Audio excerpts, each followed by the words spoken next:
Assalamualaikum warahmatullahi wabarakatuh. A'udzu billahi minasyaitonir rajim. Bismillahirrahmanirrahim. Alhamdulillahi rabbil alamin wa bihi nasta'in ala kulli umurid dunya waddin. Salatan wa salaman daiman mutalaziman ala sayyidina Muhammad wa ala alihi wa sahbihi ajma'in. Rabbi shrah li sadri wa yassir li amri wahlul 'uqdatam min lisani yafqahu qawli. Allahumma ij'alna minas su'ada'il maqbulin wa la taj'alna minal ashqiya'il mardudin. Amin ya rabbal alamin. Thumma amma ba'd. Muslimin rahmati Allah Subhanahu wa taala sekalian. Pertama-tamanya belah sama-sama terlebih dahulu kita ucapkan sebanyak-banyaknya kalimah alhamdulillah. Segala puji bagi Allah kerana Allah Subhanahu wa taala memilih kita di kalangan orang-orang yang ramai untuk datang memakmurkan rumah Allah Subhanahu wa taala. Ditambah pula dengan keadaan ujian hujan, tetapi masih lagi dipilih kita ini untuk berada di dalam rumah Allah Subhanahu wa taala, beribadah dengan ibadat salat. Orang lain semayang juga, kita semayang juga, tapi insya-Allah pahala kita ni lebih banyak kerana dijanjikan oleh Nabi sallallahu alaihi wasallam orang yang semayang jemaah ini adalah 27 kali lebih baik daripada orang yang semayang secara al-fard, secara sendirian.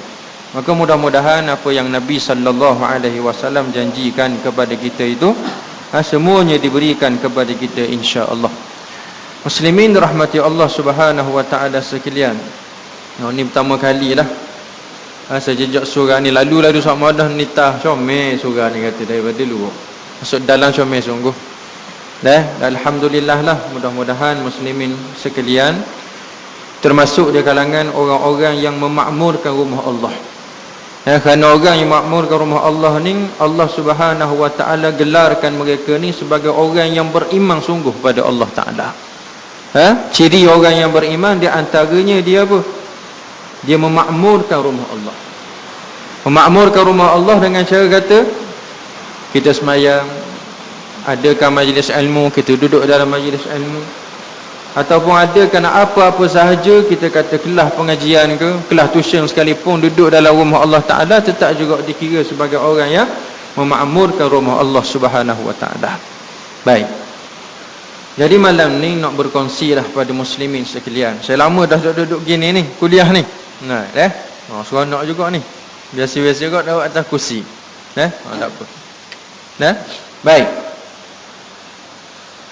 Untuk malam ni nak bawa satu hadis Nabi sallallahu alaihi wasallam yang mana Nabi sallallahu alaihi wasallam sebut satu hadis, haqqul muslimi 'alal muslim khamsun. Kata Nabi, hak muslim ke atas muslim ada 5. Maksudnya sesuatu perkara yang kita mesti beri pada seseorang muslim yang lain. Ada 5 benda. Dalam riwayat lain Nabi sebut 6. Tapi kita ambil riwayat ni yang Nabi sebut 5. Apa dia 5? Apa dia hak muslim 5 ni? Lalu Nabi sallallahu alaihi wasallam sambung, Nabi kata, raddus salam wa iyadatul marid wa ittiba'ul janaiz wa ijabatud da'wah wa tashmitul atis. Hak muslim ke atas muslim ada 5. Yang pertama, menjawab salam. Yang kedua, menziarahi orang yang sakit. Yang ketiga, mengiringi jenazah. Yang keempat, menghadiri jemputan. Dan yang kelima adalah menjawab orang yang bersin. Baik, kita akan huraikan malam ni satu persatu daripada apa yang Nabi sallallahu alaihi wasallam sebutkan kepada kita. Benda yang pertama yang Nabi sebut dalam hadis ni adalah raddus salam. Apa dia raddus salam ini? Menjawab salam. Kalau saya tanya muslimin sekalian, kita pakat tahu belaka dah tentang hukum dalam bab salam ini. Hukum beri salam apa dia? Hukum beri salam sunnah. Hukum jawab salam wajib. Atas sebab tu biasa kalau kita dengar orang nak ngorak, dia kata lagu mana?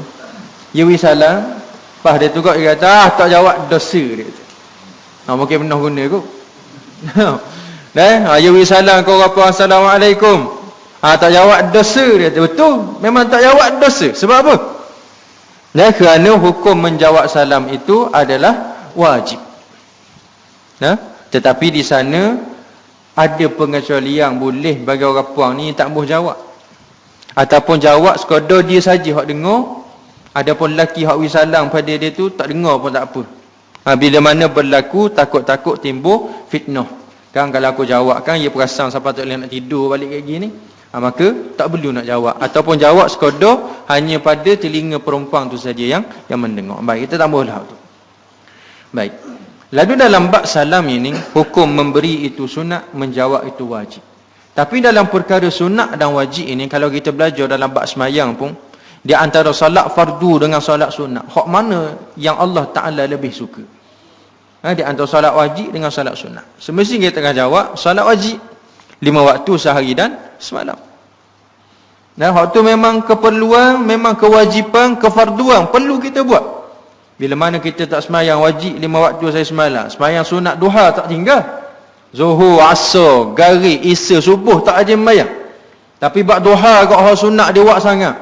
Apakah dia akan mendatangkan kasih Allah Ta'ala? Tak jawab dia. Sebab apa? Dia meninggalkan kewajipan yang fardu itu, iaitu salat 5 waktu sehari semalam.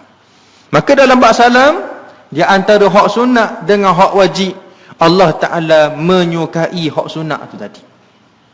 Apa hak sunat ni? Memberi salam tu. Kerana disebut dalam hadis Nabi sallallahu alaihi wasallam, Nabi kata apa? Nabi sebut, wa khairuhum alladhi yabda'u bis salam. Sebaik-baik dua orang Islam, Muslim yang bertemu adalah orang yang memulakan salam. Saya jumpa dengan abang yang tu. Tiba-tiba saya dengan lagak saya, mentang-mentang ustaz, biar orang lu salam kita. Lepas abang beri salam saya, hak mana lebih baik pada sisi pandangan Allah? Abang? Kerana Nabi SAW sebut, wa khairuhum alladhi yabda'u bis salam. Dua orang yang bertemu, mereka yang paling baik adalah orang yang memulakan salam. Assalamualaikum. Kerana diriwayatkan Nabi SAW kata sahabat, bila mana kami bertemu dengan Rasulullah, Nabi ni perasan kedatangan kami, kehadiran kami, tidak sempat kami ni wi salam dulu pada Nabi, tapi Nabi dulu wi salam pada kami. Nabi ni kita kenal dia ni ketua pada negara, pemimpin negara, bahkan dia semulia-mulia makhluk atas dunia. Tapi sahabat mari, Nabi sedar kedatangan sahabat, Nabi dulu wi salam pada sahabat. Kenapa? Nabi beramal dengan hadis ni. Dan semulia-mulia kamu yang bertemu adalah orang yang memulakan salam. Tapi cuba kita tengok diri kita hari ini, muslimin muslimat, masyarakat kita. Banyak kita guna kalimah Assalamualaikum ke, ataupun dengan hei, mai mana? Ataupun dengan kita panggil nama dia, tanya mari mana, salam wi, tak wi. Sedangkan salam ni muslimin muslimat adalah perbezaan di antara kita dengan orang-orang yang kafir. Salam ni syiar, lambang kita ni orang Islam. Orang nak kenal kita ni orang Islam, tak orang Islam, dengan salam mula-mula. Tapi betul kalau Cina apek kat tempat kita dengung ni, salam pun dia pandai. Dia sebut la ilaha illallah pun dia pandai. Dan sebab dia bergaul bermasyarakat dengan kita. Tapi nak rayaknya, salam itu adalah satu tanda, satu lambang kita ni Islam. Maka sepatutnya bila mana kita bertemu dengan seseorang, kita pun beri salam. Itu sepatutnya. Kalau boleh gak berebut salam muslimin muslimat. Kerana nak mendapat fadilat ni, fadilat memulakan salam. Bahkan Nabi SAW juga sebut satu hadis, Nabi kata, inna awlan nasi billah man bada'ahum bis salam. Seutama-utama, semulia-mulia manusia di sisi Allah adalah orang yang memulakan salam. Ni. Sedangkan juga muslimin muslimat, Nabi juga ajar pada kita adab dalam bab salam. Kita tak kalau hadis Nabi tadi, Nabi sebut tentang hak muslim atas muslim jawab salam, tapi kita nak royak dulu tentang memberi salam ini. Baik. Dalam adab salam muslimin muslimah, adab beri salam. Ya, sebab orang Melayu ni, orang nak orang Terengganu, kalau kata salam kau ingat salam ni, salam jabat tangan. Nah, ni dalam bab salam, maksudnya memberi salam. Baik. Nabi beri adab. Mung kalau nak wi salam, Nabi ajar adab pada kita lagu mana? Nabi kata yusallimur rakibu 'alal mashi. Orang yang menunggang beri salam pada orang yang berjalan. Kita duk naik kereta, tengok orang pun ada duk jalan, duk bawa ke kubah lembu ke apa, duk erat tepi jalan. Berhenti sekejap, assalamualaikum. Ada adab dia. Ha? Wal masyiyu 'alal qa'idi, dan orang yang berjalan wi salam pada orang duduk. Nah, wal qalilu 'alal katsir, dan yang sikit beri salam pada hak ramai. Ni adab dia. Ada orang tanya, dah kalau hak ramai nak beri salam pada orang hak sikit boleh ke tak? Contoh macam kita pergi sekolah lah, muslimin muslimat. Nah, kalau zaman saya dulu, nah, ketua akan suruh bangun mereka. Bangun mereka. Assalamualaikum cikgu. Nah, pelajar hak ramai ni beri salam pada cikgu hak seorang. Boleh ke tak? Sedangkan Nabi kata al-qalilu 'alal katsir, hak sikit yakni cikgu tu beri salam pada anak murid sepatutnya. Lalu ulama kata tidak menjadi satu kesalahan. Tak ada apa, boleh. Tapi zaman kita belajar dulu, anak murid beri salam pada cikgu, tapi learning cikgu beri salam pada anak murid zaman learning lah. Tapi tak tahulah kalau sekolah lain atau ada pun sekolah saya marang kita lah akan beri salam pada budak. Lalu budak akan jawab mendoakan kita. Baik. Dalam bab salam juga muslimin muslimat, sebenarnya salam ini adalah salah satu lubuk pahala untuk kita. Tak apa saya royak gitu. Kerana disebut dalam hadis Nabi sallallahu alaihi wasallam, riwayat daripada seorang sahabat, dia kata, jaa rajulun ila an-nabiy sallallahu alaihi wasallam faqala assalamu alaikum. Telah datang seorang lelaki kepada Nabi, lalu dia beri salam, assalamu alaikum. Lalu Nabi pun jawab salam. Lalu Nabi kata asyara, 10.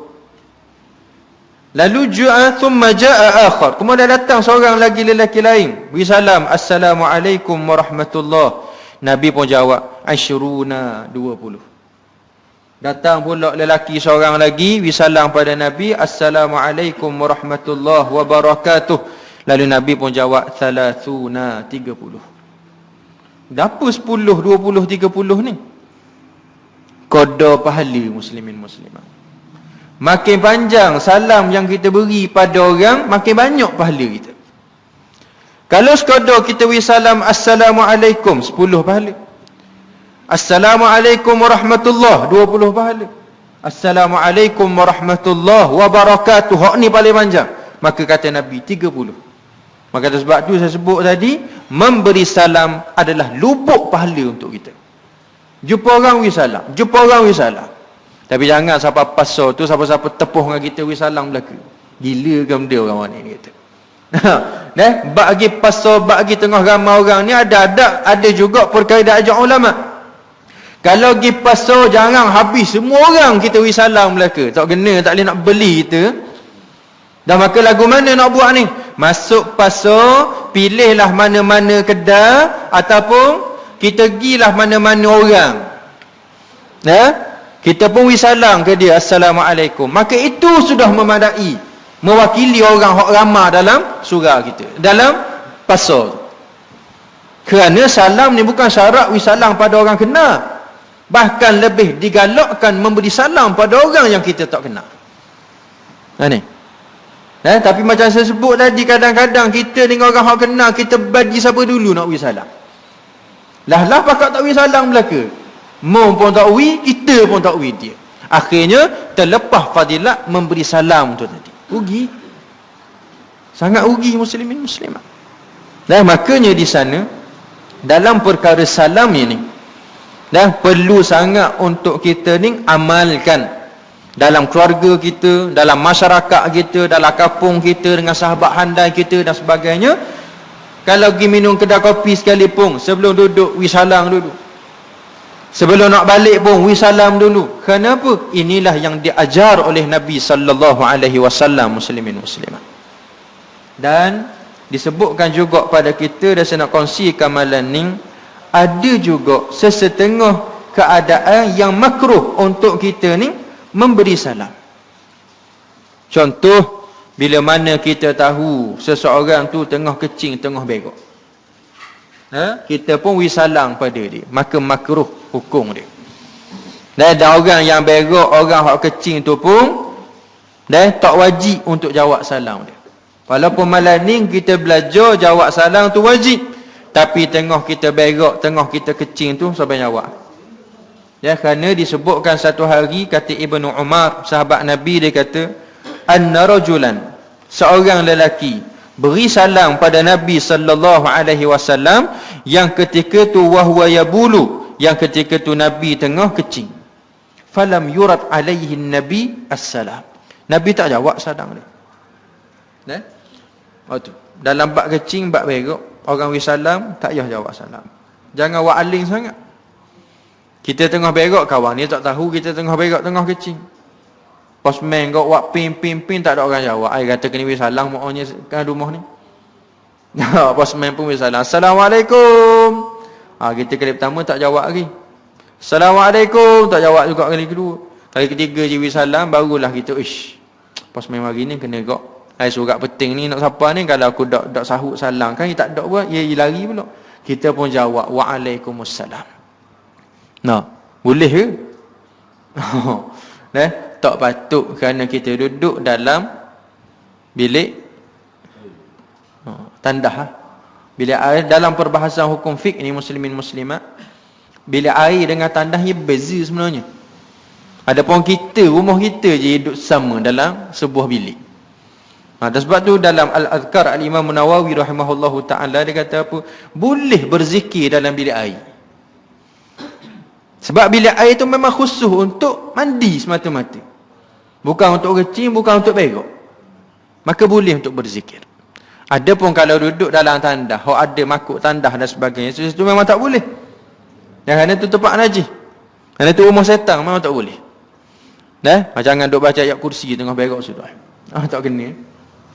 Adapun duduk dalam bilik air, boleh dengan kita ucap la ilaha illallah subhanallah ke apa ke, boleh. Dalam bilik air maksudnya khas untuk kita ni mandi semata-mata. Boleh. Kadang-kadang makut tandah tak ada. Ataupun dipisahkan dengan dinding pun tak apa. Tapi ada jenis bilik air tempat mandi situlah, tempat berak pun situlah. Tak ada dinding, tak ada apa. Maka tak boleh. Baik. Dan juga dalam keadaan tengah mana kita makan, tiba-tiba ada orang wisalang pada kita. Bila mana keadaan makanan itu berada muak dalam mulut kita, maksudnya kalau kita buka mulut untuk jawab salam dia, kot terabur habis makanan dalam mulut kita, maka tak perlu atas kita ni untuk jawab salam. Tak perlu. Adapun kalau makanan masuk dalam mulut kita pada kadar yang sikit, buka mulut pun tak ada hal lagi dengan makanan dalam mulut ini, maka boleh atas kita ni, ataupun wajib atas kita tu jawab salam. Wajib jawab salam, muslimin muslimat. Baik. Maka dalam perkara ni, muslimin muslimat, kenapa digalakkan oleh Nabi sallallahu alaihi wasallam untuk kita jawab salam? Yang pertama, dengan kesan menjawab salam ini akan menguatkan ukhuwah, hubungan sesama kita. Sebab kadang-kadang orang nak tahu, dia nak tegur dengan kita dengan salam. Kita beri salam masa muka, tak jawab salam kita, paling tak lain dan sebagainya, tak mau tegur, tu maksud dia. Tapi bila mana kita memberi dan dia menjawab, maka dalam keadaan tersebut, muslimin muslimat, kita pun sedar bahawa tautan ukhuwah, hubungan kita dengan dia adalah baik. Maka Nabi sallallahu alaihi wasallam mengajar kita dalam perkara tersebut. Maka jawab salam. Baik. Saya tak mau hurai banyak ni atas sebab pengalamannya hurai banyak-banyak sangat ni tak ada. Dahlah mari ni, kok mari sekali ni je ke, ataupun kalau boleh mari pula tak apa. Ni tak tahu kisah gini. Biasa kalau hari Sabtu kok tak ada, petang tu kita balik dah, sebab esok hari Ahad tu sekolah kan. Petang kita balik dah lah, sini balik rumah ayah ni boleh lah. Dan atas sebab cuti ni boleh mari. Duduk seberang marah. No, asas sini jasa bala besar ni. Mana? Sebab ngajar sekolah menengah agama marah. Tu betul. Ngajar kat surah tu. Surah dia panggil tu, surah Yahweh. Surah Yahweh tu betul. Ya. Stok kanang ngajar kok. Stok kanang situ kok. Surah Kalang nama lagi. Ngajar kat situ. Baik. Itu yang pertama, tentang menjawab salam. Yang kedua, Nabi SAW sebut berkenaan tentang wa'iyadatul marid, ziarah orang sakit. Kalau tadi jawab salam wajib, ziarah orang sakit hukum dia sunnah muakkadah, satu sunnah yang dituntut kerana ini perbuatan Nabi SAW. Bila mana seseorang Muslim ditimpa sakit, maka kita yang mendengar khabar ini, jika tak ada keuzuran, tak ada halangan, ziarahlah.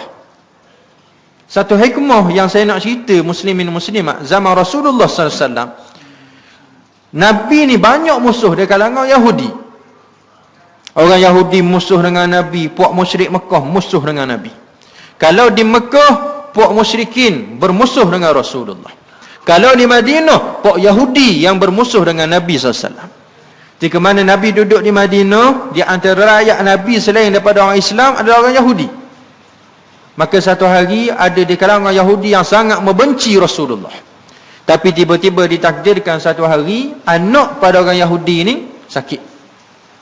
Maka Nabi SAW sebagai seorang yang mempunyai akhlak kepribadian yang mulia, pergi ziarah. Dalam keadaan ketika itu orang Yahudi ini tak ada. Nabi duduk pada bucu katil anak ni. Nabi kata apa? Ucaplah la ilaha illallah. Ni Nabi pujuk sama, ucaplah la ilaha illallah. Sebab apa? Nabi ni kalau boleh tambuh pada umat dia seorang pun kafir, kalau boleh. Nabi nak semua mati dalam keadaan Islam bersama dengan Rasulullah sallallahu alaihi wasallam. Nak kekal mati hidup dalam Islam, mati dalam Islam. Nabi nak hak ni. Dan sebab tu Nabi ajar pada kita doa, Allahumma khtim lana bi husnil khatimah wa la takhtim alaina bi su'il khatimah. Ya Allah, tutuplah hidup aku ni dengan kematian yang baik, penutup yang baik, dan jangan tutup hidup aku ni dengan kematian yang buruk. Hari ini menggemparkan muslimin muslimat kalau kita buka Facebook. Pemain hoki perempuan negara. Nama apa? Illa Najwa Sadiq. Apa nama dia? Orang Johor. Berkahwin dengan pemain hoki India beragama Sikh. Buat upacara perkahwinan bukan cara Islam. Buat upacara perkahwinan dengan agama Sikh, muslimin muslimat. Mulai ada duk sujud pada lambang agama Sikh. Maksud apa situ tu? Perbuatannya menunjukkan murtadnya dia dalam agama muslimin muslimat. Pakai serban belaka, kalau orang tahu tu agama Sikh, dia kata Islam serban. Tak. Tu pakaian dia. Bahaya muslimin muslimat. Maka kena tengok, kena cek anak-anak kita, adik-beradik kita, bahkan diri kita pun. Kena jaga dengan Islam. Kerana inilah hasrat Nabi SAW. Walaupun kita kenal Islam atas sebab Islam yang kita kata nurung daripada mak ayah kita, tetap kita kena jaga. Maka Nabi ajar anak Yahudi ni, ucaplah la ilaha illallah, ucap la ilaha illallah. Tak kata apa orang anak ni hak sakit ni. Maka si ayah yang bermusuh dengan Nabi pun tengok, dia balik, dia duduk pada muka pintu, tengok Nabi duduk dekat dengan anak dia. Tak kata apa. Nabi tengok lelaki tu, Nabi pun kata pada anak dia, ucaplah la ilaha illallah. Lalu anak ni pun tengok pada ayah dia. Ayah dia pun angguk. Maksud apa? Mempersetujui anak ini mengucapkan kalimah la ilaha illallah, menyatakan anak ni Islam. Kerana apa? Budi baik Nabi, walaupun dia bermusuh dengan Nabi, Nabi tetap ziarah juga anak dia. Nabi nak tunjuk pada kita, kalau kita musuh dengan orang musuh dengan kita, kalau boleh kita cubalah cari jalan perelokkan hubungan tersebut, muslimin muslimat. Tapi benda ni bukan mudah. Nak kau pula kalau jenis musuh keturunan, daripada toknyang lagi balah. Siapa ke kita tak tahu cerita sebenar pun. Balah juga. Apa? Tahu tak kira aku balah. Tahu tak nyang aku balah. Tahu tak nyuk aku balah. Sedangkan kita mari belajar. Bak ukhuwah kena jaga. Bak ukhuwah kena baik. Ada. Duk ikut juga. Bak apa? Tradisi dah keturunan aku gini dah. Tak boleh muslimin muslimah. Ya, makanya dalam bab ziarah sakit ini Nabi SAW ajar juga kerana apa? Ukhuwah tadi. Nak tahukan hubungan sesama kita. Baik. Dan dalam bab ziarah orang sakit, ulama ajar pada kita dia sudah adab pula. Islam ni tak lagi dengan adab dan akhlak. Nak ziarah orang sakit, qada masa, bab lama mana nak duduk dengan pesakit pun ulama ajar muslimin muslimat. Disebut dalam satu kitab 33 kunci syurga. Ustaz Syukri Nazar ngajar surah ni tak? Zaujah dia, isteri dia terjemah kitab ni daripada Syekh Saleh Matar hafizahullah taala, seorang ulama daripada Syria. Dan dia tulis kitab 33 kunci syurga dalam bab ziarah orang sakit. Ziarah orang sakit ni juga punca seseorang boleh masuk syurga. Baik. Di antara ni disebut apa? Qada masa seseorang nak ziarah orang sakit, masa yang paling baik, qada masa yang paling baik adalah sama seperti mana imam duduk di antara dua khutbah. Kita pergi sembahyang Jumaat kemarin kan, imam baca khutbah kali pertama, lepas tu dia pun duduk sekejap. Kita pernah kira tak ataupun pernah andai tak lama mana dia duduk? Sampai 2 minit? Saya berasa tak apa 2 minit. Ataupun tak siapa dah kata 5 minit pun tak apa. Duduk sekejap sangat. Lepas tu dia bangun untuk khutbah kali kedua. Maka kata ulama, begitulah qada masa kita nak ziarah orang sakit, sekejap aja, sebentar aja, jangan lama. Kenapa? Orang sakit tu nak rehat, orang sakit tu nak suasana yang menenangkan dan sebagainya. Tetapi kalau mana orang hak sakit tu minta kita duduk dengan dia untuk cakap, untuk bual dengan dia, duduklah raikan dia. Tapi kalau dia tak kata apa, dia tengok kita tengok dia, cukup sekejap sudah. Tapi jangan lupa mendoakan dia muslimin muslimat. Kerana perbuatan Nabi SAW ketika mana sahabat Nabi sakit, Nabi pergi ziarah. Lalu Nabi SAW pernah satu riwayat, Nabi pergi ziarah, Nabi pun doa, Allahumma ishfi Sa'dan, ya Allah, mau sembuhkanlah Sa'ad. Kawan Nabi nama Sa'ad, sahabat Nabi Sa'ad bin Abi Waqqas demam. Nabi pergi ziarah. Nabi kata, ya Allah, mau sembuhkanlah Sa'ad, mau sembuhkanlah Sa'ad, mau sembuhkanlah Sa'ad. Nabi pun balik. Sekejap. Tak lama, tak ada lah tanya macam-macam. Dan kita dalam kita ziarah orang sakit ni juga, yang paling utama, mulut kita sangat kena jaga. Jangan cakap benda yang mengecewakan dia, benda yang boleh merendahkan motivasi dia dan sebagainya. Sahabat kita dulu dia uji dengan kopi. Betul, tahu tak cerita? Bukan kita nak dah. Mari mana pun tak tahu cerita. Saya bawa macam-macam lah keburukan, patron gini. Kita kata tak kena ni lagu ni. Tak ada orang yang nak boleh nyakit ni.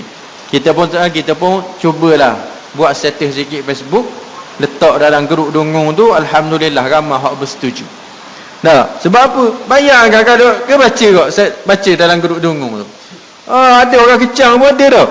Nak royaknya. Mana perasaan dia? Tak jadi. Tak boleh. Kan ada orang nak minta nak sakit, ya Allah, mu sakit aku, sakit kecil manis, siapa kena potong kaki? Ada? Tak ada rasa dalam dunia ni lagu tu. Tak ada orang minta sakit, tak ada. Nak royak je. Makanya muslimin muslimat, jangan cakap benda yang boleh merendahkan motivasi dia. Contoh kawan ni sakit, kita pergi ziarah dia.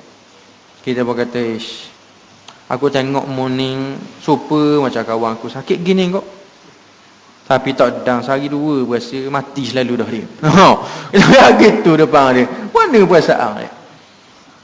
Tak lama dia kata, mati sungguh dah aku. Dok ulang waktu depan anak bini pun apa? Kawan dia mari tadi anak bini kita dah lagi mana tahu dah. Kawan ni ambil kesempatan lalu dah anak punya orang. Tak boleh. Sepatutnya orang yang sakit ni kita makin menaikkan semangat dia untuk hidup. Gitu cara dia. Yang Nabi SAW ajar pada kita. Dan satu benda juga, hak ni saya terfikir sebenarnya. Kadang-kadang kita ziarah orang sakit ni, kita tak lepas daripada bawa buah tangan. Saya nak pesan pada diri saya jugalah daripada muslimin sekalian. Bila mana kita ziarah orang sakit tu, kena tahu dulu nyakit benda kawan kita ni. Barulah kita pilih buah tangan yang sesuai untuk dia. Jangan kawan tu nyakit kecil manis, betulan kita buat pengak duyang masa tu. Nyakit kecil manis, tunggu hari je nak pergi pita nak potong kaki. Kita ni kata, kawan baik aku suka sangat pengak duyang. Suruh bini buat pengak duyang. Nak pergi mana? Tu nak ziarah nu, mamak nu. Sakit. 2-3 hari ni nak pergi pita potong kaki. Nak bawa pengak ni biar makan dulu. Takut bukan sebelah kaki, dengan dua-dua belah kaki tu kena ki pengak duyang itu. Jadi tak padang muslimin muslimat. Jadi kena tengok juga buah tangan yang kita nak bawa pada dia biar bersesuaian dengan keadaan sakit dia dan dia boleh merasakan juga buah tangan tersebut. Kawan sakit darah tinggi. Kita belok jamu kambing macam-macam kera. Nak royaknya. Jadi biar dalam keadaan kita ziarah orang sakit, bukan hanya kita berkongsi kesakitan tersebut, tapi juga biarlah kita ni meraihkan dia dengan benda-benda yang boleh mengembirakan dia. Dan maka tu yang kedua, bila mana kita ziarah orang sakit, maka akan diberikan juga kebaikan untuk kita berdasarkan hadis Nabi SAW. Nabi kata apa? Siapa-siapa yang menziarahi orang yang sakit, Nabi kata, nada munadin minas sama', lalu berkatalah suara daripada langit. Para malaikat kata apa? Tibta wa taba mamsyak wa tabarra'at manzila fil jannah. Kata Nabi SAW, atau kama qala Nabi SAW, Nabi kata apa? Suara daripada langit itu berkata, sementara kita duduk menziarahi kawan kita, sahabat handai kita, saudara kita, suara daripada langit tak berhenti-berhenti bercakap apa? Tibta wa taba mamsyak, baiknya mu dan baiknya perbuatanmu ni, malaikat kata. Dan sesungguhnya kamu telah menyediakan satu rumah di dalam syurga Allah Subhanahu wa taala dengan sebab ziarah orang yang sakit. Bayangkan muslimin muslimat. Jadi galakkan semua diri kita ni ziarah orang. Kenapa? Boleh jadi esok-esok kita pula orang sakit. Maka kenang jasa kita hak pergi sokmo ziarah kawan ni, maka insya-Allah Allah bukakan hati kawan-kawan kita juga untuk menziarahi kita bila mana kita diuji dengan kesakitan muslimin muslimat. Dan sebab tu kena buat baik sokmo atas dunia. Baik dibalas baik, buruk akan dibalas dengan keburukan. Dah tu. Itu yang kedua. Maka yang ketiga disebut oleh Nabi sallallahu alaihi wasallam, wattiba'ul janaiz. Apa dia tiba'ul janaiz? Iring jenazah. Iring jenazah. Baik. Dalam bab mengiringi jenazah ini, Nabi sallallahu alaihi wasallam sebenarnya janjikan kita dengan pahala yang sangat besar. Iring jenazah. Tapi sebelum tu, biasanya sebelum orang iring jenazah ni dia akan buat benda dulu sebelum dia iring jenazah. Sebelum diiring jenazah ke kuburan, apa yang akan berlaku sebelum tu? Kalau kita tengok pada step dia, kan bila mana orang mati, esok-esok kita mati ni, benda pertama orang buat kita benda apa dia? Kapang dulu ke mandi dulu? Mandi, saya nak kapang dulu. Mandi dulu. Lepas pada mandi orang buat benda kita ni, orang kafang kita, jangan mayang dulu bawa kapang. Kan nak bogel gitu. Apakah nak tengok belaka lepas ni kan? Kafang dulu. Lepas ada kafang baru dia sembahyang. Orang sembahyang atas kita. Lepas mana sembahyang, barulah kita ni dikebumikan. Mana step nak dikebumikan tu termasuklah dalam mengiringi jenazah tu tadi. Baik.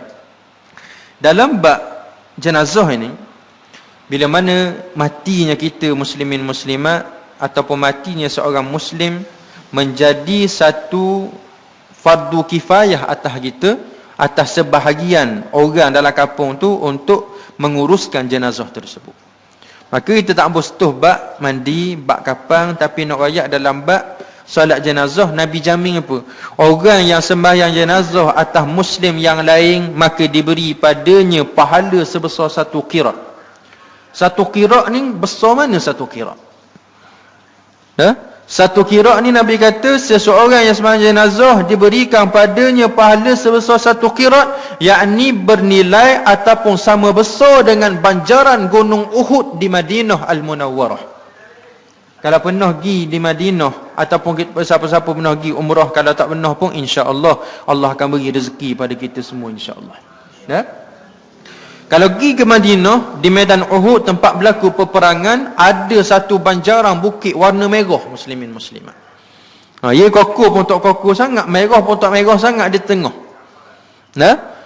Dia sangat besar bukit Uhud ni. Gunung Uhud ni besar, banjaran, dia panggil banjaran, bila banjaran kok panjang. Nabi jamin pahala yang akan diberikan pada seseorang yang sembahyang jenazah adalah sebesar satu gunung Uhud tersebut muslimin muslimat. Besar. Yalah, dan memang masyarakat Melayu ni kalau bab mayang jenazah dia juara. Ramai orang mayang jenazah. Kenapa? Boleh jadi tak tahu, boleh jadi tahu tentang fadilat ni, tentang kelebihan solat jenazah ni. Tetapi di sana ada orang terlepas pandang, bahkan pernah sahabat Nabi juga terlepas pandang perkara ni. Ibnu Umar radhiyallahu taala anhu, anak pada Umar bin Al-Khattab radhiyallahu taala anhu. Sayyidina Umar ni anak pada Sayyidina Umar, Ibnu Umar ni seorang sahabat yang sangat suka ikut sunnah Nabi. Daripada kecil duduk dengan Nabi, dia tengok gerak-geri Nabi ni lagu mana. Dia ikut je cara Nabi berjalan, cara Nabi macam-macam dia ikut belaka. Baik. Nak dipendekkan cerita, di antara sunnah yang tidak ditinggalkan oleh Ibnu Umar ini adalah solat jenazah. Sebab apa? Ini adalah sunnah Nabi dan memang digalakkan oleh Nabi, dan dia memang tidak tinggalkan langsung dalam hidup dia. Selepas dia tahu perkara ni, dalam hidup dia tak pernah tinggal walaupun satu solat jenazah. Kat mana ada dia akan pergi. Lepas pada sembahyang jenazah, terus dia akan balik ke rumah. Lalu seorang sahabat Nabi yang lain tegur Ibnu Umar. Dia kata, wahai Ibnu Umar, mung pernah dengar tak Abu Hurairah sahabat Nabi sebut orang yang sembahyang jenazah dapat 1 qirat, 1 pahala sebesar gunung Uhud. Iring jenazah ke kubur pula dapat lagi 1 lagi pahala sebesar gunung Uhud. Ibnu Umar kata, betul dah, aku tak aja dengar hadis tu. Aku tak aja tahu pun Nabi sebut begitu. Betul tak betul? Nah, saya nak tanya muslimin sekalian, kalau kita berada dalam keadaan itu, kita ni nak biarkan saja benda tu ataupun kita nak mengesahkan benda tu ada ataupun tidak? Mana sikap itu? Kan tak apa lah. Biar ada tak ada pun, pahala pun asal aku buat dah jadi lah. Apakah kita bersikap begitu? Ibnu Umar ni bila mana dengar gitu dia marisah dah. Lama ni aku ingat ikut sunnah Nabi dah ni, rupanya ada tinggal juga sutir ni. Betul ke tak ni? Maka dia pun suruh sahabat tu pergi tanya isteri Nabi Aisyah. Dia kata, mu tolong kita tanya Aisyah, tolong ngesah betul ke tak Nabi pernah sebut orang yang iring jenazah pun dapat 1 gunung Uhud pahalanya. Lalu sahabat ni pun kita tanya. Sahabat ni kita tanya, sekian. Aisyah mengiyakan, betul, memang ada Nabi sebut. Dalam keadaan masa tu Ibnu Umar ni gelisahnya dia kerana tertinggal. Kalau betul lah benda tu, maksudnya dia telah tertinggal lama sunnah tu. Dalam keadaan gelisah disebutkan riwayat dia duk bermain-main dengan batu-batu kecil pada tangan dia. Macam kita tengah gelisah ke mana kok, duk pegang ke telefon, duk musing ke telefon, duk petek benda dah cerita dah. Duk gelisah kali. Maka Ibnu Umar pun gitu juga. Gelisah dia duk main ke batu ni, duk tunggu jawapan betul ke tak ni. Marilah sahabat pun kata, Ibnu Umar, aku tanya Aisyah tadi, Aisyah mengiyakan adanya hadis tersebut. Maka Ibnu Umar dengar benda tu, batu ada tangan dia lepoh habis belaka. Nak menunjukkan marahnya dia dengan diri dia sendiri kerana dia telah melepaskan ataupun telah melalaikan diri dia daripada mengikut sunnah Nabi sallallahu alaihi wasallam. Dia rasa menyesal sungguh-sungguh. Dia kata, ya Allah, ruginya aku lama ni, tak kerja pahala ni. Nah, lalu ulama kata tak jadi salah pun kerana apa? Tidak tahu dari sudut sunnah tersebut. Nah, maka start daripada tu Ibnu Umar tidak pernah tinggal dua benda ni. Solat jenazah dan juga iring jenazah ke kuburan. Kerana ini sunnah Rasul sallallahu alaihi wasallam. Apa kita digalakkan iring jenazah ni? Kerana perlu kita tahu kematian adalah tazkirah untuk diri kita yang penuh dengan dosa muslimin muslimat. Bila mana kita duduk iring jenazah, bukan duduk iring ni sekadar depan pintu pagar lepas tu kita balik, tak. Iring jenazah maksudnya kita masuk sekali dalam kawasan perkuburan dan kita tunggu sehingga selesai pengkebumian tersebut. Tapi malangnya masyarakat kita muslimin muslimat ikut pada apa hak saya tengoklah. Nah, kadang-kadang ada jenis orang bagus dah sampai kubur dia duduk iring. Tapi hak malangnya tak ada lain, tak ada benda pun muslimin muslimat. Celuk poket, waktu beg lalu dah batang. Sambil-sambil duk tunggu orang duk opah pula duk nak ke bumi ni, dia lah ada. Macam orang kata apa, duk, macam jadi mandu, duk ladang. Sokok. Siap dak gitu. Tengok muslimin muslimat. Tak hormatnya pula pada jenazah lain ni hak dikebumikan lama dah ni, putih rokok dia buang gitu. Nah, bayangkan kita kalau masa tu kita duduk dalam lubang kubur, orang buat gitu kita, lagu mana kita? Al-Imam Ibn Qayyim dalam kitab dia apa nak? Saya tak ingat nama kitab dia. Kitab Ar-Ruh, membicarakan berkenaan tentang ruh manusia. Banyak cerita dalam bab kematian. Kata Imam Ibn Qayyim, seseorang yang mendatangi kita, menzarahi kita, kita boleh kenal siapa hak mari. Sebab tu digalakkan bila mana kita pergi pada kubur saudara kita, mak ayah kita, ke kita royak seperti mana kita hidup. Kita assalamualaikum mak. Ni hamba mari ni anak mak nombor 3 ni. Sebutlah nama kita. Oh, mak tahu. Dan dia akan jawab salam kita muslimin muslim. Ini disebutkanlah oleh Al-Imam Ibn Qayyim rahimahullahu ta'ala. Nah, digalakkan kalau kita pergi ziarah orang yang memang kita kenal, tu kubur mak kita, kubur ayah kita, kubur adik-beradik kita ke, kubur tok nyang kita ke, dia kenal kita. Beri salam seperti mana dia hidup lah. Nah, assalamualaikum mak, ni zakar mari ni. Nah, contoh gitu masa dia hidup, maka masa dia mati pun lagu tu juga. Maka dia kenal. Jadi maksudnya apa tadi? Maksudnya orang di dalam kubur ni tahu kedatangan manusia yang ramai untuk apa? Untuk letak pula ahli baru, ahli kubur yang baru. Maka mana adat kita isap okok lepo pula kau orang. Kalau kena kita esok-esok kau rasa nak tubik daripada kubur nak pergi katok. nak ayat. Tapi ada juga jenis hak tak esok okok. Tapi duk buah banyaklah muslimin muslimat. Lebih banyak dia perlukan laki hak nak tanya ahli kubur. Banyak dia lagi. Ya.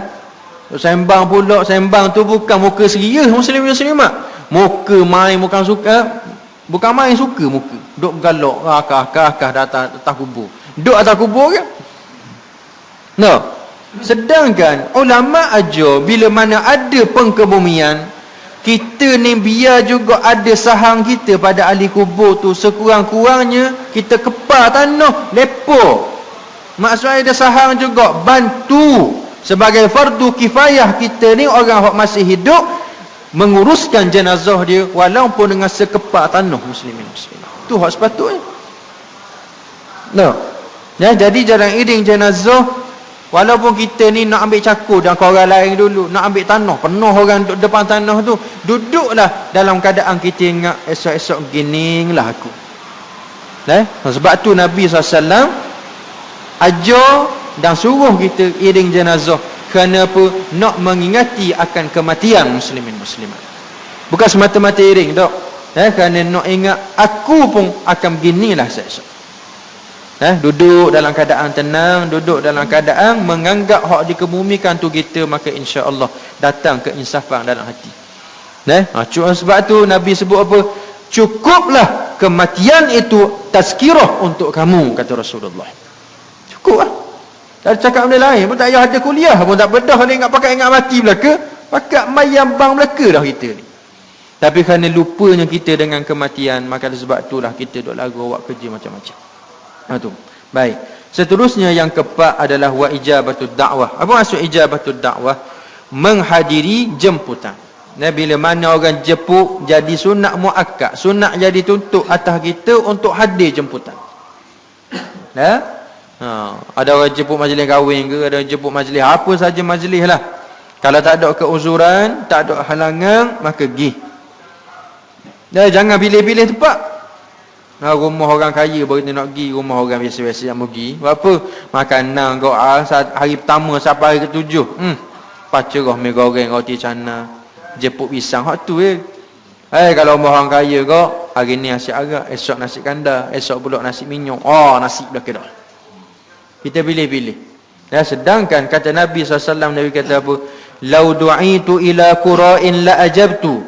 Walau uhdiya ilayya dhira'un laqabiltu. Nabi kata, kalau sekiranya orang menjemput aku dengan makanan yang hanya satu keting kambing. Keting kambing orang makan keting kambing. Maksudnya hak barang tak ada daging sikit pun, macam keting lembu. Tak ada daging pun. Orang awak ajak kates yang muslim contoh. Tak ada ni lah, sekiranya orang yang menjemput aku semata-mata untuk menjamu dengan keting kambing, la ajabatu, nescaya aku pergi, kata Nabi. Aku pergi. Aku akan pergi. Raikan dia. Dan sekiranya orang menghadiahkan kepadaku sebahagian daging kambing, nescaya akan aku ambil, kata Nabi. Nabi nak rakyat dalam hadis ni, orang kaya yang memberi pada Nabi, jemput Nabi ke, ataupun orang miskin hak jemput Nabi ke, Nabi tetap akan pergi. Nabi pergi. Berlaku pada cucu Nabi SAW. Cucu Nabi nama dia Hasan bin Ali radhiyallahu taala anhuma. Satu hari dia pergi jalan sampai satu kampung, ada orang miskin tengah makan roti tu tak ada pinggang apa, letak atas tanah. Orang miskin. Sayyidina Hasan bin Ali ni berhenti kerana nak tanya arah jalan, ke mana nak pergi sini, arah mana nak pergi tas sini, nak pergi tas sini. Maka orang miskin ni pun jawab soalan Hasan. Lalu orang miskin ni tawar kepada Hasan, turun dulu mari makan dengan kita ni. Kita nak ke kalau gitu? Roti ni duduk tanah ni muslim-muslim yang muslimin sekalian. Hasan bin Ali ni cucu Nabi, hak dekat kepada badiang dia dengan Nabi, turun daripada tunggangan, duduk bersama-sama dengan orang miskin, makan sama muslimin muslimat. Allahu akbar. Lepas habis makan, Hasan ni kata apa? Aku ni rai dah kemung ni. Aku turun daripada kenderaan aku makan sama dengan mung. Maka aku nak mung lepas ni set-set mung ni hak ramai ni hadir juga bila aku jemput.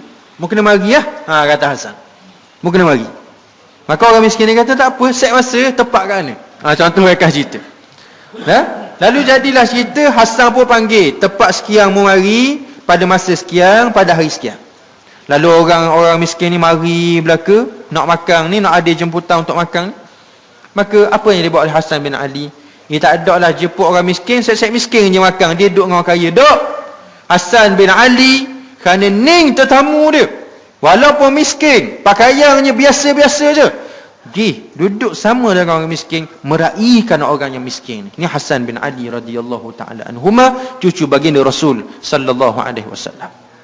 Dan dalam bab kita menghadiri jemputan juga, boleh untuk kita tak hadir bila mana kita tahu bahawa di sana ada perkara-perkara yang berunsur maksiat. Contohnya ada joget, makanannya kita mari ragu-ragu, betul ke dok ni air super apa benda ni.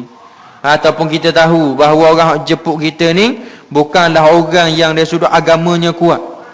Ataupun kita kata mungkin dari sudut pekerjaannya timbul syubhat dan sebagainya. Kerja benda dia ni, mari jemput aku pula ni. Jadi kalau ada timbul rasa was-was lagu tu dan sebagainya, kita siasat dan sebagainya, maka kita tahu bahawa mungkin makanan yang dijamu tu daripada sumber yang haram. ataupun kita kata apa, majlis tersebut ada dalam majlis tersebut ada program-program yang berbentuk maksiat dan sebagainya, maka tak apa untuk tidak pergi. Nah, ini diuzurkan oleh syarak itu. Baik. Makanya di sana juga, dan saya nak sebutkan muslimin muslimat, dalam kita pergi ziarah, kita pergi menghadiri jemputan ni, jangan sekali-kali kita pergi sekadar nak makan, tak ada pahala, kenyang je dapat. Tapi gilah untuk apa? Meraihkan kegembiraan. Orang nikah ni selain daripada nak jamu orang, ia nak royak agak gembira dapat natu. Nah, kalau mak ayah pun gembira dapat natu, apatah lagi hak lelaki tu dapat bini. Lagi gembira. Nah, jadi kita meraihkan kegembiraan bersama-sama. Nah, maka kita pergi dengan niat nak tupang kegembiraan, nak kongsi kegembiraan, maka dapat pahala hak tu, maka hak tadi kita makan pun dapat kenyang pada kita. Ya, maka bila mana orang jemput kita, maka pergi hadir jemputan atas dasar menunaikan hak dia sebagai seorang muslim, maka kita pergi. Itu yang keempat. Dan yang kelima terakhir, bila mana seorang muslim yang bersin lalu dia mengucapkan kalimah alhamdulillah, maka jawablah yarhamukumullah ataupun yarhamukallah. Ni di antara adab hak yang kita mesti beri. Maksudnya bila mana kita tidak beri pada kawan kita yang bersin, dia ucap alhamdulillah, kita tak jawab bersin kawan kita, tidak mendoakan dia, maka di sana kita telah kita kata tidak meraihkan hak dia, maka jatuh dosa atas kita muslimin muslimat. Nah, tapi bukanlah dosa dengan dosa besar. Maksudnya di sana menjadi satu benda yang dibenci oleh Allah Subhanahu wa taala. Sebab nikmat bersing ni muslimin muslimat, nikmat besar bersing ni. Saya nak tanyalah berapa orang ada dah ni? 3, 6, 9, 12, 11 orang. Campur saya 12. Kita bersiapa sini hak bersing ni, bersing dia tak tutup mata. Mata tak tutup, buka mata. Bersing, buka mata. Ada tak? Ke dak ajing teh. Bukan ajing masa tak ajing perasan, tak perasan lama ni.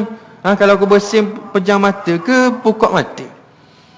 Tak, saya berani katalah atas dunia ni kalau bersing kau memang confirm tutup mata. Sebab apa? Di antara kajian disebut kelajuan bersing kita ni, tahu kelajuan dia berapa kilometer sejam? 300 kilometer sejam muslimin muslimat. Ribu. Kata orang yang mengkaji dalam bab bersing ni, sekiranya ditakdirkan bersing dalam keadaan mata dibuka, tubik mata muslimin muslimat. Nak menunjukkan ni anugerah nikmat Allah Taala. Cuba kalau kita bersing, sungguh kalau saya sendiri bila bersing kita rasa lega habis. Saya tak ingat, memang ada satu perbahasan dalam bab bersing ketika mana kita belajar duduk Mesir dulu. Ada hikmah kenapa bersing ni dijadikan oleh Allah Taala. Di antaranya seingat saya boleh mengangkat penyakit gila. Kalau tak lupa lah. Kalau betul benda yang saya ingat tu, boleh mengangkat penyakit gila dalam keadaan bersing ni. Jadi atas sebab tu dianjurkan pada kita bila mana bersing ucap alhamdulillah. Kerana hikmah tadilah dihindarkan daripada penyakit. Satu lagi dia sudut bersing, Allah Ta'ala buat comel dah, tutup mata kita. Kalau buka mata kau pakat buta lah setiap kali kita bersing. Bukan setiap kali pas seorang buta, pas seorang buta. Kita ada mata. Maka bila mana kawan kita dia ucap alhamdulillah, maka dia anjurkan atas kita untuk kita mendoakan dia sekurang-kurangnya dengan perkataan yarhamkallah. Kadang baru ni saya duk bawa kat benda ni, yang betul bercakap dalam kitab Al-Adhkar, bicara dalam kitab Al-Adhkar dalam bab zikir dalam solat. Boleh tak zikir dalam semayang ni? Kalau ada orang tanya, ustaz, kalau orang tengah bersing dalam semayang dia pun bersing dia ucap alhamdulillah, boleh ke tak boleh? Bersing tengah angkat takbir Allahu akbar baca Fatihah, bersing, boleh ke tak nak sebut alhamdulillah ni? Tahu belaka dah ni. Jawapan dia boleh. Jawapan dia boleh. Untuk kita sebut alhamdulillah, lepas tu kita sambung balik ataupun kita cari tempat yang sesuai untuk kita baca balik. Kat mana kita tinggal tadi dari sudut al-Fatihah kita itulah. Makanya menjadi hak ke atas kita yang kita mesti beri pada muslim yang lain ada 5. Yang pertama, bila mana seorang muslim memberi salam, maka wajib atas kita jawab salam. Dan yang kedua, bila mana ada di kalangan Muslim yang kita yang jatuh sakit, maka jadi satu perkara sunnah Nabi SAW untuk kita menziarahinya. Dan yang ketiga, bila mana ada kematian, maka sebolehnya dianjurkan pada kita untuk mengiringi jenazah bersama dengan adab dalam mengiringi jenazah. Dan yang keempat adalah bila mana kita dijemput pada satu jemputan, maka tanpa keuzuran, tanpa halangan, maka cuba hadirkan diri kita muslimin muslimat. Dan yang kelima, bila mana seseorang itu yang muslim bersin, maka dianjurkan ke atas kita untuk jawab bersin kawan kita. Dan saya nak betulkan balik, bila mana seseorang bersin, kita tak mendoakan dia tidak menjadi satu dosa, tetapi kita telah meninggalkan satu fadilat pahala yang telah dijanjikan oleh Nabi sallallahu alaihi wasallam. Dan gitulah perkongsian yang kita boleh sebut pada malam ini. 5 benda yang insya-Allah, kenapa saya pilih tajuk ni kerana kita rasa benda ni dekat dengan kita. Dan jadi mudah-mudahan saya sendiri, muslimin sekalian, dapat amalkan benda ni dan royak pada orang lain juga. Dan sekira benda ni tidak susah, ringan je untuk kita faham dan ringan juga untuk kita amalkan bila mana kita ada kesungguhan untuk kerja apa yang Nabi SAW dan Allah Ta'ala janjikan. Dan sekadar tu sahaja. Sekali lagi, dan buat kali pertama saya ucap terima kasih atas jemputan malam ni, dan saya harap mudah-mudahan dan doakan pada Allah, mudah-mudahan surah ni akan terus dimakmurkan dan lebih ramai jemaahnya insya-Allah. Dan insya-Allah jangan kita pernah kecewalah buat benda tazkirah ke apa ke, ada 12 orang ni pun ramai dah. Ada tempat lain, sahabat saya sendiri muslimin muslimat pergi tempat tu, dia ni kalau ikut pengkuliah jemputan, dialah hak bang, dialah yang iqamat. Dan bila mana ada seorang pak cik ni kata, cik iqamat cik, saya tak pandai nak iqamat, dialah juga tok imam, dia iqamat, dia dah juga tok imam. Lalah masa nak tazkirah, nak kuliah, tahu apa orang dia? Dia kalau nawak dia, nawaklah kita ni seorang pak cik tu dan 3 ekor cicak ada dalam surah. Hak tu. Nah, menjadikan muslimin muslimat. Alhamdulillah dah ni dapat kumpul ramai ni. Kita tak kira ramai tak ramai, bila mana majlis ilmu, rahmat Allah ada untuk kita. Orang lain tu biarlah, orang dia tak dapat lagi hidayah, tapi kita ada dah hidayah ni, mudah-mudahan ada sokmo pada kita insya-Allah. Sebab saya tengok sokmo ni, boh kita ni update ni, ada makan sokmo surah ni, tapi ada agak rana sikit dengan orang ni. Patutnya ada makan ni lah, kena ramai ni. Sekadar tu sahaja muslimin muslimat. Aku qauli hadza wa astaghfirullahal azim li wa lakum. Assalamualaikum warahmatullahi taala wabarakatuh. Bismillahirrahmanirrahim. Allahumma inna nas'aluka ilman nafi'an wa rizqan thayyiban wa amalan mutaqabbalan wa shifaa'an min kulli da'. Sallallahu ala sayyidina Muhammad wa ala alihi wa sahbihi wasallam. Alhamdulillahirabbil alamin.